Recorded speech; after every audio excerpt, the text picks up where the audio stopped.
Bonjour Stéphanie. Bonjour Aurélie.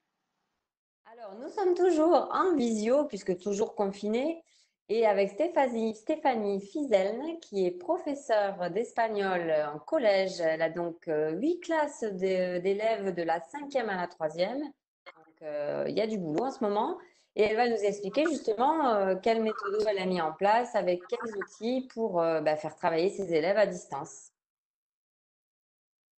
Alors bonjour à tous, bonjour à toutes depuis chez moi, comme tout le monde.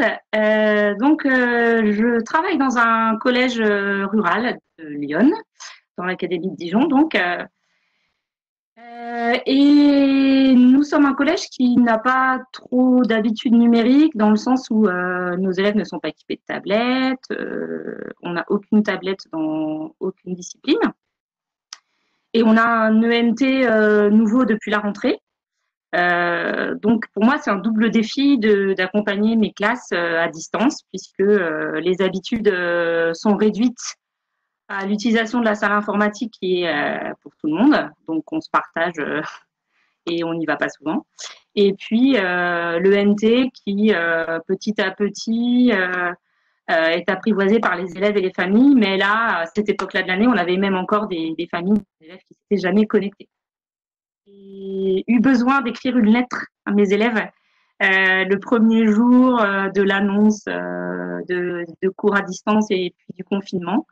J'avais besoin qu'on se parle et de poser les choses sur des nouvelles habitudes qu'on avait à prendre, de poser ses valises chez soi avec sa famille, les contraintes familiales, les contraintes des parents, les frères et sœurs, ou ceux qui ont au contraire été plutôt dans la solitude parce que la plupart des parents de mes élèves travaillent dans les vignes et donc tout le monde n'est pas en télétravail. Donc il y a des familles en télétravail qui justement c'est tout nouveau aussi pour eux et c'est compliqué à gérer parce que les équipements sont pas suffisants par rapport à la demande entre les devoirs scolaires et le travail des parents.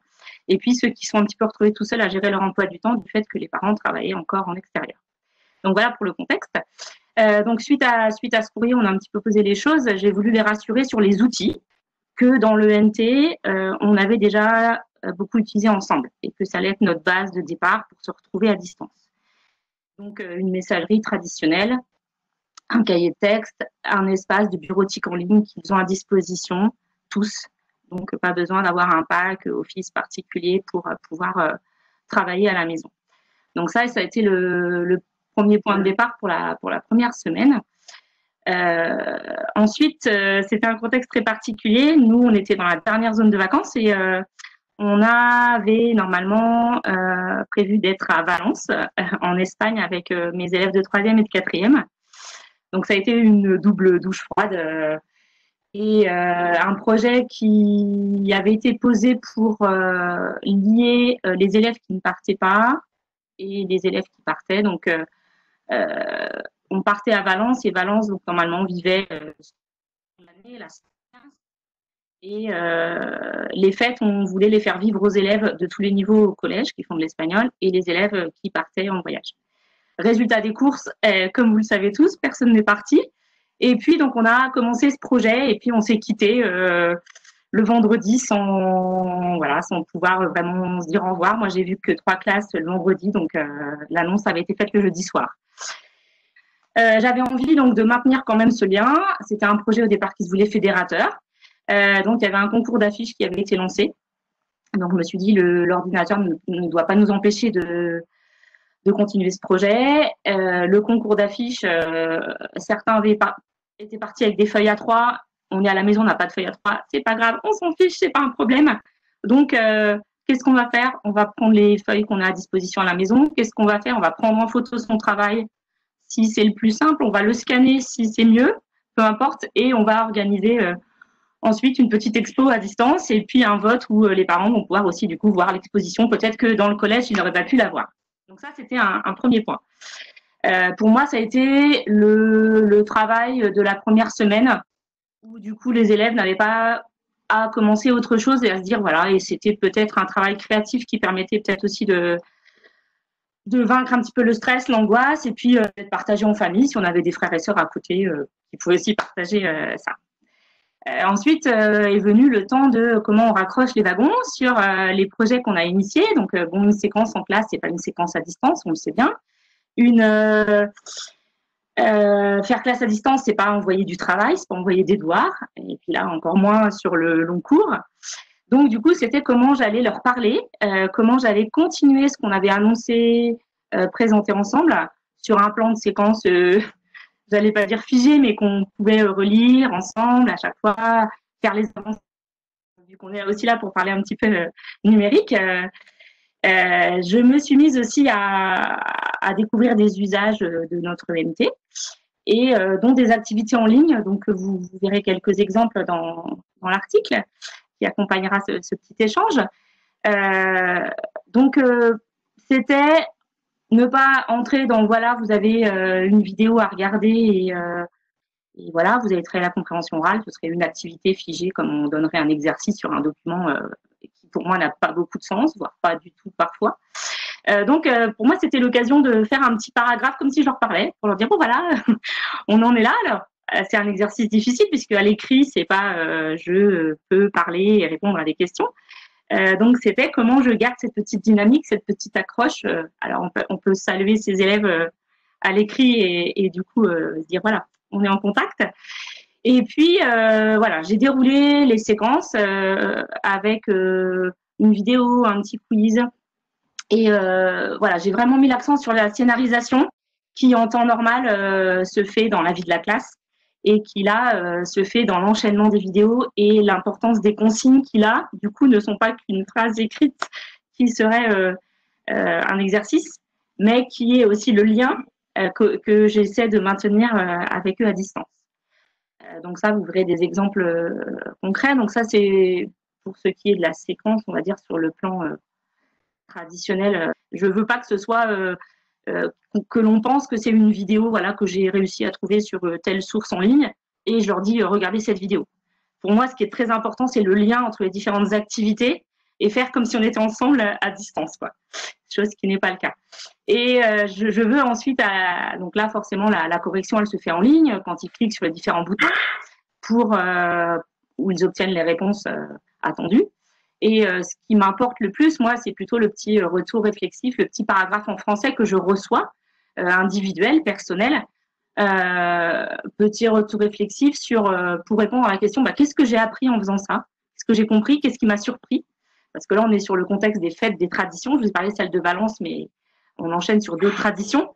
Donc pour moi c'est ça qui est intéressant. Et est-ce que j'ai encore des questions, est-ce que je me pose encore des questions, est-ce que j'aimerais avoir des précisions? Et pour moi ces 4 petites questions là, elles sont très importantes et elles me permettent justement de répondre à chacun en fonction de l'engagement qu'il a eu dans les tâches qui ont été données, quoi.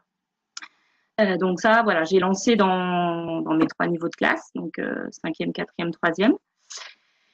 Et puis, donc là, on est plus sur, je suis professeure de langue et moi, j'ai encore envie d'essayer de travailler les différentes activités langagières. Donc là, je trouve que c'est un bon compromis pour la compréhension orale et la compréhension écrite. Pour l'auto-évaluation de ce qu'ils ont fait, ce qu'ils en ont retenu, et pour moi, c'est un retour important aussi pour envisager la suite dans le petit paragraphe en français dont je parlais. Voilà. Ensuite, je suis en train d'essayer de voir quels seraient les autres outils qui me permettent de travailler l'interaction avec eux. Pour l'instant, un petit peu difficile à voir tout le monde, donc je pensais mettre ça en place cette semaine et ça me paraît un petit peu tôt. Mais je peux parler quand même de quelque chose que j'ai mis en place dès la première semaine le mercredi. J'ai parlé des affiches tout à l'heure qui étaient la seule chose que j'avais laissée pour les 5e et 4e en tant que travail. J'ai proposé un réveil musical. On dit que la musique adoucit les mœurs. Ce réveil musical est proposé aux élèves, à mes 200 élèves, et à leurs frères et sœurs et à leurs familles. Donc j'ai trouvé que c'était un moment qui pouvait être un moment de partage. Donc c'est 9h, 9h30. Alors je sais que c'est un peu trop tôt pour certains ados qui se lèvent plus tard. Mais donc il y a un petit groupe de fidèles. On a fait le 10e rendez-vous ce matin. Donc pour cela, j'ai utilisé une plateforme que je connaissais pas avant, qui s'appelle My Circle TV. Donc moi je me suis créé un compte, mais c'est même pas obligatoire, qui me permet en fait via un lien internet sur une vidéo que j'ai choisie, donc sur une des plateformes YouTube, Dailymotion, Vimeo, etc., j'entre ce lien, ça me génère un code et du coup, ça m'ouvre une salle, en fait, une séance. Ce lien, je l'envoie par message un quart d'heure avant le début, donc vers 9h moins le quart, 9h, donc à tous mes invités.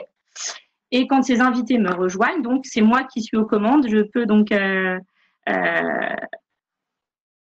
projeter donc cette vidéo que l'on aurait regardée ensemble en classe, sauf que là, on la regarde chacun chez soi, mais en synchrone. Donc, pourquoi en synchrone? C'est parce que je veux que ce moment soit un partage. Et donc, il y a un chat à côté. Donc, c'est l'occasion pour moi de travailler sur les règles du chat. Donc là, on a refait un petit cadrage sur, on arrive sur un chat, on pense bien se saluer. Enfin, un, c'est convivial, deux, on sait à qui on parle. On quitte le chat, on dit au revoir, on met pas des points d'exclamation partout, on se relie. Voilà. Donc, on est sur 7 petites règles sur lesquelles on essaie. Et donc, pour moi, un, c'était l'occasion de garder le lien. 2, de rassurer. 3, de se retrouver. 4, en famille ou les élèves qui sont seuls ou ceux qui sont avec les frères et sœurs, ça permet aussi un petit temps. C'est un moment culturel puisque chaque jour, je choisis une chanson, un artiste différent d'un des 21 pays hispanophones. Et c'est l'occasion pour moi de choisir en fonction de la chanson des petits sujets qu'on a déjà vus. Donc, je présente l'artiste ou je donne des petites informations et à eux de faire des phrases pour présenter l'artiste ou le pays. Voilà. Hier, c'était par exemple une vidéo où ça commençait par l'orage, la pluie, les éclairs, etc. Donc, c'est l'occasion de reparler un petit peu météo. Et pour ceux de 5e, par exemple, qui ne connaissaient pas, de commencer à apprendre ce vocabulaire. On est aussi dans le partage de mini-concerts, parce que les Espagnols ont aussi pris l'initiative de faire des concerts à la maison. Donc, on suit aussi des artistes avec Yo Me Quedo en Casa, donc un festival en ligne. Et c'est des petites séances d'une demi-heure, donc qui correspond en plus à notre format. Donc, il y a des jours où on est en concert. Et voilà. Donc, voilà, il y a des fidèles aussi à ce rendez-vous. Donc là, pour moi, c'est travailler la compréhension orale, entendre de l'espagnol, de la musique tous les jours, et chose que dans la vraie vie du cours d'espagnol, on n'en est pas aussi souvent ou assez souvent. Donc là, pour moi, c'est chouette. Ça me permet aussi, moi, d'apprendre à utiliser de nouveaux outils, à découvrir, de me mettre à jour aussi sur la culture hispano-américaine, puisque là, c'est un rendez-vous qui a lieu du lundi au vendredi. Donc, ça fait 5 documents à choisir chaque semaine. Et puis, on va voir comment évolue ce format. Donc là, on est sur l'interaction orale, sur la prononciation, entendre de l'espagnol, reconnaître des mots, réactiver du vocabulaire. Voilà. Il y a plusieurs missions en fonction aussi des gens qui se connectent.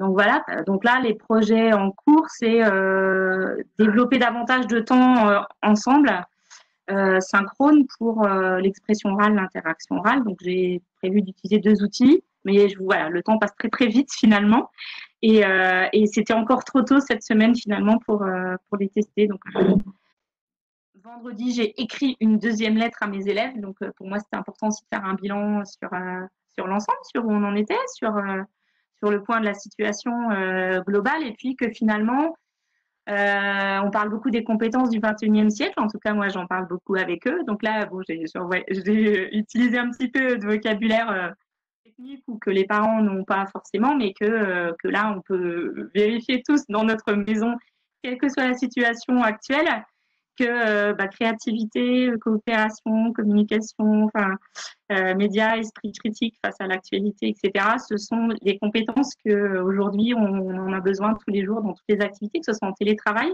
que ce soit en vie de famille, que ce soit en loisirs réaménagés dans le confinement.